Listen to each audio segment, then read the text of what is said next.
Hey guys, welcome back to One All's Pub. Well, I just wanted to do a little brief show and tell here. Show off my two latest little Hinderer acquisitions. No, not the knives themselves. The knives are ones I already have. Just these scales. I picked up these two scales recently. This is the blue G10. Put it on my Wharnie with some blue standoffs.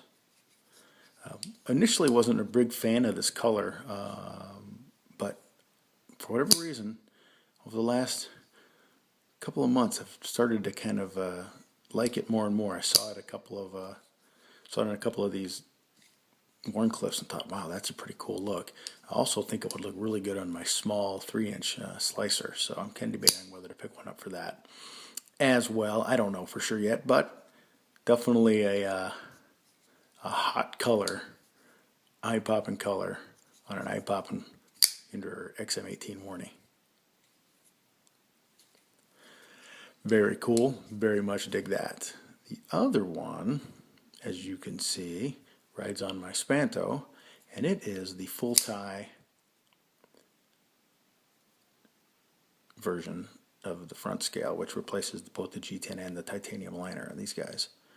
Picked this up here between Christmas and New Year's, or was it? Maybe it was Christmas Eve. I don't remember. Whenever they put them up on the Hinderer website, and put it on my Wharnie. It looks great on the Wharnie too, and then I put it on my Spanto too, and I think it looks equally as good on the Spanto. But one of the things that's nice about it on the Spanto is because of this heavier blade and the heavier tip of the Spanto, it actually is very well balanced in the knife on the Spanto. On the Wharnie, because the blade is a little thinner and lighter, and just in general, and this is a little bit true of the G10 even, you can kind of feel that the point of balance changes on the knife as opposed to the Spanto. Well, when you put this much extra weight on the butt end of this knife, your point of balance changes to about back here. It's, again, without having it on the knife, it's tough to show, but on the Spanto it definitely has it maintains its neutral weight balance very well. It does add about an ounce to the knife, and to me, it's a very noticeable ounce. You can definitely feel the difference in these two knives. It makes this feel quite a bit lighter.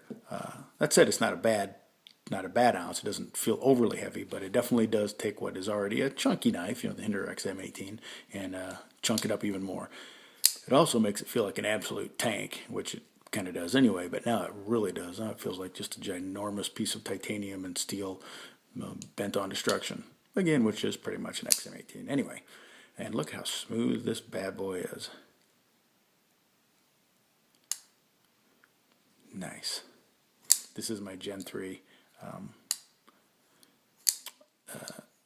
Spanto, the one that I loaned to the Apostle P. And when it got to him, it wasn't a free faller. I saw in his video he tested and he did this and he couldn't get it. So I don't know if it got the difference in climate, or if just in shipping it dried out, or if it needed to be lubed, or what. When I sent it, I thought it was in good shape, but I do not have any problem getting this thing to free fall. In fact, I'm going to cut myself if I'm not careful.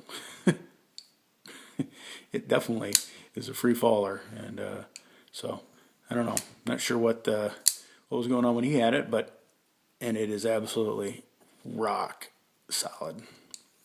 Posted pictures of both of these all over Instagram as well, and so if don't follow me on Instagram, please do, and check out more pictures of these knives. Hinderer XM18 Wharnie in blue, Hinderer XM18 Spanto in full titanium. You gotta love a Hinderer. All right, that's One All's 2 cents, guys. Keep the change. Sláinte.